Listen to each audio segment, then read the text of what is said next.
오늘 하세나 본문은 신명기 29장 22절에서 29절까지의 말씀입니다. 당신들의 뒤를 이어 태어나는 자손과 먼 나라에서 온 외국 사람들이 주님께서 이 땅에 내리신 재앙과 질병을 보고 또 온 땅이 유황불에 타며 소금이 되어 아무것도 뿌리지 못하고 나지도 않으며 아무 풀도 자라지 않아서 주님께서 맹렬한 분노로 멸망시키신 소돔과 고모라와 아드마와 스보임과 같이 된 것을 보면서 물을 것입니다. 모든 민족이 묻기를 어찌하여 주님께서는 이 땅에서 이런 참혹한 일을 하셨을까? 이토록 심한 분노를 일으키신 것은 무엇 때문일까? 할 것입니다. 그러면 사람들이 대답할 것입니다. 그들은 주님께서 이집트 땅에서 그들의 조상을 인도하여 내실 때에 주조상의 하나님과 세운 언약을 버리고 그들이 알지도 못하고 주님께서 허락하시지도 아니한 신들을 따라가서 섬기고 절하였다. 그래서 주님께서 이 땅을 보고 진노하셔서 이 책에 기록된 모든 저주를 내리신 것이다. 주님께서 크게 분노하시고 진노하시고 격분하셔서 오늘과 같이 그들을 이 땅에서 송두리째 뽑아다가 다른 나라로 보내버리신 것이다. 이 세상에는 주 우리의 하나님이 숨기시기 때문에 알 수 없는 일도 많습니다.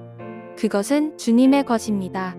그러나 하나님은 그의 뜻이 담긴 율법을 밝히 나타내 주셨으니 이것은 우리의 것입니다. 우리와 우리의 자손은 길이길이 이 율법의 모든 말씀에 순종해야 합니다. 어제 본문에서는 언약에 순종하지 않는 자들이 겪게 될 하나님의 저주가 얼마나 무서운지를 말씀하셨는데 비슷한 내용의 말씀이 오늘 본문에서도 이어집니다. 만약 이스라엘 백성이 하나님과의 언약을 어긴다면 가나안 땅에 하나님이 내리신 재앙과 질병이 유행하게 될 것이며 이때 먼 나라에서 온 외국 사람들이나 다른 민족들이 이를 목격하게 될 것입니다. 하나님을 떠나 우상을 섬기고 그것들을 절하며 복을 빌다가 정작 그들은 독수리 날개처럼 품어 구원하시는 하나님으로부터 저주를 받아 고통받게 되고 이런 모습을 이방인들이 지켜보게 된다는 말씀입니다. 그리고 먼 나라에서 온 외국 사람들은 비록 자신들과는 상관없는 일이지만 이 저주의 이유를 궁금해하지 않을 수 없었을 것입니다. 이스라엘이 받은 재앙의 이유는 분명합니다. 하나님이 사랑하시며 택하심을 받은 언약 백성이라 할지라도 죄를 범하면 하나님이 내리시는 진노를 피할 수 없다는 것입니다. 그리고 택하심을 받은 백성들이 택하신 자에게 진노와 저주를 받는다는 사실은 주변 사람들과 후손들에게 분명 조롱과 비방거리가 되지 않을 수 없습니다. 이렇게 하나님의 진노가 임하면 이전에 하나님의 저주로 무너졌던 소돔과 고모라와 아드마와 스보임 같이 이스라엘 또한 무너질 것입니다. 이 도시들은 모두 영적 타락과 그로 인한 하나님의 심판으로 무너진 도시들인데 특히 소돔과 고모라는 도덕적 타락의 극치를 상징하는 도시로 유황불 심판을 받은 대표적인 도시입니다. 이처럼 본문은 여호와 하나님의 저주와 재앙의 말씀이 절대로 빈말이 아님을 강조합니다. 하나님과 언약을 맺었다가 하나님을 떠난 자들은 반드시 이런 저주를 받게 될 것입니다. 그리고 이런 재앙은 너무나도 무시무시해서 이방인들에게까지 놀라운 화제거리가 되며 그들은 어찌하여 주님께서 이 땅에서 이런 참혹한 일을 하셨을까? 이토록 심한 분노를 일으키신 것은 무엇 때문일까라고 할 것입니다. 그런데 이방인들이 이렇게 묻는 이유는 이스라엘이 재앙을 당하는 이유가 무엇 때문인지 정말 몰라서이기보다는 하나님의 백성도 하나님의 재앙을 받는가라는 신학적 난제에 부딪혔다는 뜻을 담고 있습니다. 얼마나 하나님이 사랑하시는 백성이었는지 잘 아는 다른 민족으로서는 위대하신 하나님의 사랑을 받던 자들이 무슨 짓을 했기에 이런 엄청난 벌을 받게 되는지 궁금했던 것입니다. 그래서 이들의 질문은 과연 하나님의 진노하심은 무엇을 의미하는가라는 의미로 해석될 수 있습니다. 그리고 그에 대한 답이 제시됩니다. 하나님의 재앙을 내리신 이유는 그들이 출애굽 사건을 체험하고 여호와 하나님과 언약을 맺었는데 이제 그들이 이 언약을 어기고 자기들에게 아무 혜택도 주지 않는 다른 신을 섬겼기 때문이라는 것입니다. 우상숭배는 하나님과의 언약을 파기하는 행위로 하나님의 주권을 인정하지 않고 택하심을 받은 백성의 자격을 내팽개치는 사악한 반역죄입니다.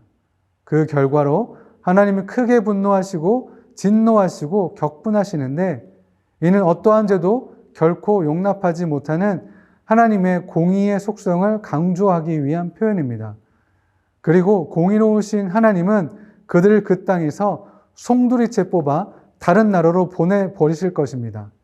땅에서 송두리째 뽑아낸다라는 구절은 신명기에서 자주 사용되는 포로 사건에 대한 전형적인 관용으로, 이는 이스라엘 백성이 약속의 땅에서 쫓겨나서 이방인의 나라로 포로로 잡혀가게 될 것임을 의미합니다. 한 줌의 땅도 자기의 것으로 갖지 못한 노예 출신의 이스라엘이 가나안 땅에 뿌리 내리고 번성하게 된 것은 오직 하나님의 은총인데, 그것을 잊고 배신한다면 결국 그 땅에서 쫓겨나게 될 것입니다. 이 세상에는 하나님이 숨기시기 때문에 우리가 알 수 없는 일이 너무 많습니다. 그것은 하나님의 것들이고 하나님의 일들이기 때문입니다. 그렇지만 동시에 하나님은 그 비밀과 뜻을 하나님의 말씀을 통해서 밝히 드러내십니다. 그래서 율법에 따라 순종하는 자는 그 비밀의 의미를 깨닫고 소유하게 될 것입니다. 그러므로 우리와 우리 자손들은 앞으로 이 율법의 모든 말씀에 순종해야 합니다.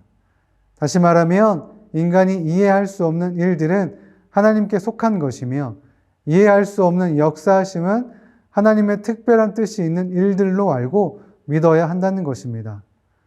모세는 이스라엘이 우상 숭배로 인해 멸망한 사실을 교훈으로 삼아 그들의 후손은 여호와의 율법을 준행해야 함을 강조하고자 한 것입니다.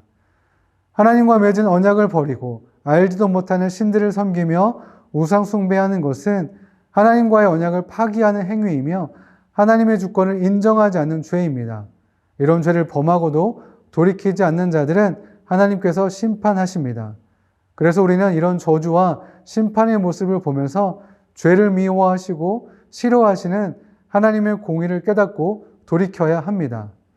이렇게 할 수 있는 힘과 지혜는 하나님의 뜻과 비밀을 밝혀주시는 말씀을 통해서 얻을 수 있을 것입니다. 오늘 하루 하나님의 말씀에 순종하며 그분이 주시는 지혜와 힘으로 죄를 이기는 저와 여러분들 되시길 소망합니다. 오늘의 하시조는 가족들에게 수고했다, 감사하다 말해주는 것입니다. 한 주간 최선을 다해 살았던 가족들의 수고를 기억하며 칭찬과 덕담을 주고받으며 행복하게 주말을 맞이하면 좋겠습니다. 오늘의 하시조 함께 하시죠.